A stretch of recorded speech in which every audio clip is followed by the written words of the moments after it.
La muerte, qué tema. Un tema que nos toca a todos los seres humanos, tarde o temprano.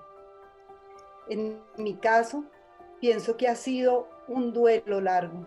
Desde que era una niña, cuando tenía 10 años, uno de mis hermanos de 17 años murió de un infarto fulminante y eso nos cambió la vida. Prácticamente mi madre empezó a morir desde ese instante y como que se perdió esa inocencia, esa alegría de la niñez, eso de ver el mundo en color rosa, ya no, ya sabía lo que era el dolor, sabía lo que era la pérdida, sabía lo que era la ausencia. Luego pasaron una buena cantidad de años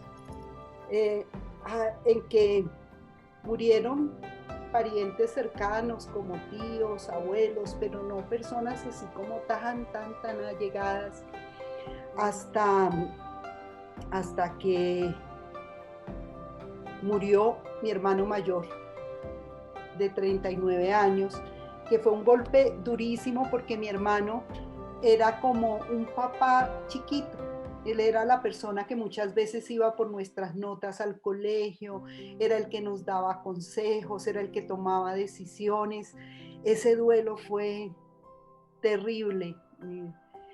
Y ahí empecé a escribir, porque yo pienso que la muerte es poesía y que cuando nosotros hablamos de la muerte o escribimos de la muerte, esto se convierte en un acto poético.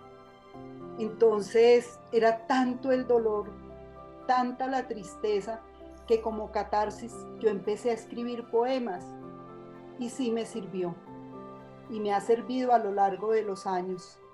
Creo que ha sido una de las formas en que he podido soportar ese golpe tan enorme, porque la muerte definitivamente, pues ese es un tema que yo creo que todos los poetas alguna vez en la vida escribimos sobre ella. Por ejemplo, el poeta mexicano José Emilio Pacheco tiene un poema que se llama Caverna y dice: es verdad que los muertos tampoco duran, ni siquiera la muerte permanece, todo vuelve a ser polvo.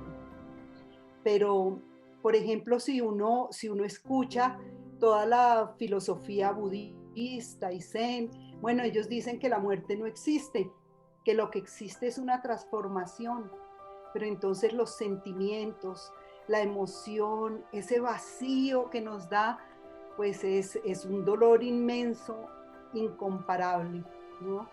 Ahora yo pienso que hay muertes de muertes, hay muertes, como dice la poeta Piedad Bonet, que no tienen nombre, como la muerte de un hijo. Eh, yo pude ver el desmoronamiento de mi madre con la muerte de sus dos hijos mayores y no la comprendía, sentía rabia. Yo decía, pero bueno, ¿por qué ella, en lugar de estar con nosotros, los hijos que estamos vivos, de preocuparse por nosotros, se sumió en una inmensa tristeza con la muerte de ellos?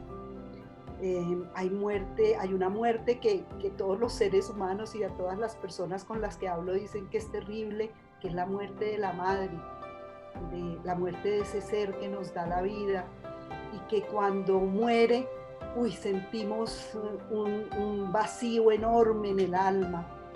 Y para las personas que hemos amado, que hemos tenido la fortuna de tener un compañero de vida, yo creo que una de las muertes más duras es la muerte del esposo, del marido, de la pareja.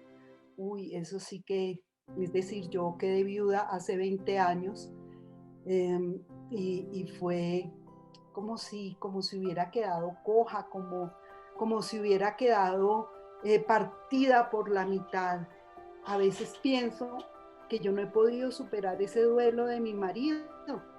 Eh, lo extraño todos los días, lo recuerdo, lo amo, Y igual pasa con las personas tan queridas que he tenido, porque después de mis hermanos siguió la muerte de mi padre, luego la de mi esposo, luego la de mi madre. Entonces yo digo que sí, que la muerte nos acompaña siempre a lo largo de la vida. No sé por qué yo a veces veo a las personas tan tranquilas pasar un duelo y yo digo, bueno, pero a mí ¿por qué no me pasa eso?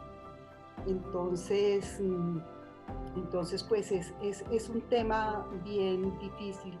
A mí me gustaría compartir un poema que le escribí a mi padre y que me gusta mucho, que se llama Volver a la casa que fue suya. Volver a la casa que fue suya.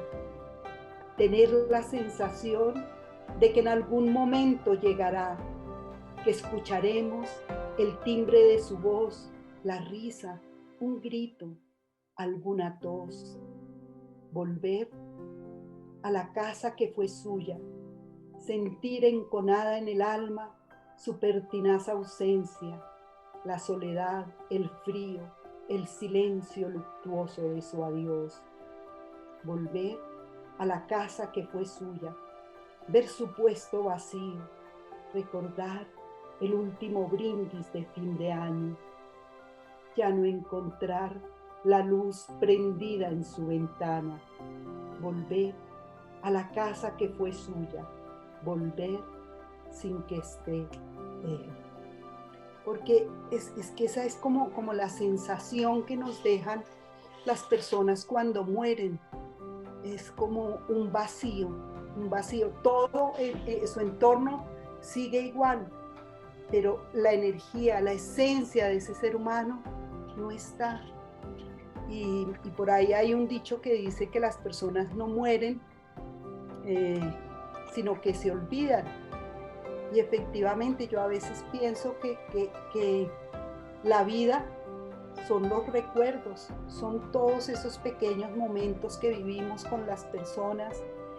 Y pienso que ese también ha sido como un sistema que me ha servido a mí en los últimos años, que es no recordar las cosas tristes, no recordar, por ejemplo, las enfermedades, el deterioro de las personas, ese deterioro que uno ve, por ejemplo, en los padres que ya se van volviendo ancianos, que se van enfermando, que se van apagando como una velita, sino conservar en la memoria los recuerdos felices que se compartieron, las risas, los momentos memorables. Quiero leerles otro de esos poemas que escribí y que, por ejemplo, en este libro que se llama Antes del amanecer es el momento más oscuro de la noche. Y para mí el momento más oscuro de la noche fue cuando falleció mi padre y mi esposo. Entonces yo pues para salir adelante tuve que escribir este libro y de verdad que me sirvió muchísimo. Este poema se llama Todo parece igual. Todo parece igual.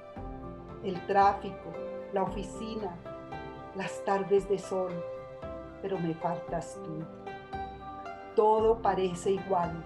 Las calles recorridas, tus lugares preferidos, las casas de mi barrio, pero me faltas tú. Todo parece igual. La lluvia, el frío, el bullicio, las noticias, el tedio, la rutina, pero me faltas tú. Todo parece igual. El cine, los teatros, la rumba, las estrellas, pero me faltas tú.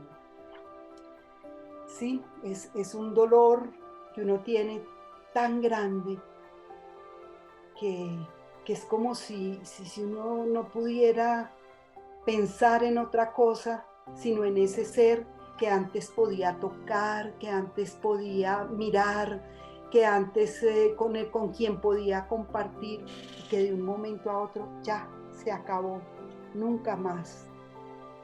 Quiero leerles un poema también que le hice a mi padre que se llama entristecida. ¿Cómo estar hoy alegre si quien me dio la vida viajó a la eternidad? Si cada noche evoco detalles cotidianos que vivíamos los dos. Si me envuelve su ausencia, sus alados recuerdos me persiguen sin pausa. Si no encuentro la ruta para estar a su lado. ¿Cómo estar hoy alegre si a pesar de su vida lo seguiré queriendo en esta soledad? Si a pesar del bullicio siento un silencio eterno, si me duele no verlo, si ha quedado un espacio que no puedo llenar. ¿Cómo estar hoy alegre si no encuentro la calma, si no tengo el pasaje para llegar a él? Si el viaje que emprendió ya no tiene retorno, si mi alma no entiende, se niega a comprender. Entonces, yo pienso que la escritura es un medio para tener una catarsis y para poder colocar en esa hoja en blanco todos esos sentimientos que nos vienen y que son los sentimientos que casi todos los seres humanos sentimos. Por eso cuando uno lee un poema, pues uno se siente identificado con él. Dice, esta persona sintió lo mismo que yo sentí. Y sí, todos los grandes poetas le han escrito a la muerte. Por ejemplo, Víctor Hugo, que hablaba sobre la belleza y la muerte, y decía que la belleza y la muerte son dos cosas profundas, dos hermanas terribles a la par, que fecundas con el mismo secreto, con idéntico enigma. Y Pablo Neruda, por ejemplo, él decía, muere lentamente quien no viaja, quien no lee, quien no oye música, quien no encuentra gracia en sí mismo. Muere lentamente quien destruye su amor propio, quien no se deja ayudar. También, por ejemplo, Elías Nandino habla sobre qué es morir. Morir es alzar el vuelo, sin alas, sin ojos y sin cuerpo. Entonces yo le recomendaría a la gente que lean poesía. Uno a veces siente como un taco, que no le permite llorar, y cuando uno lee poesía, esa poesía que toca las fibras más sensibles de la piel, uno puede desahogarse y puede sacar el llanto, porque dicen que el duelo hay que vivirlo intensamente, hay que llorarlo para después descansar. Entonces, uno, la lectura de poesía, y dos, escribir. Escribir es maravilloso. Yo pienso que uno siente un consuelo muy grande. Las personas que han tenido dolores profundos han puesto ese dolor sobre el papel y se han sentido aliviados.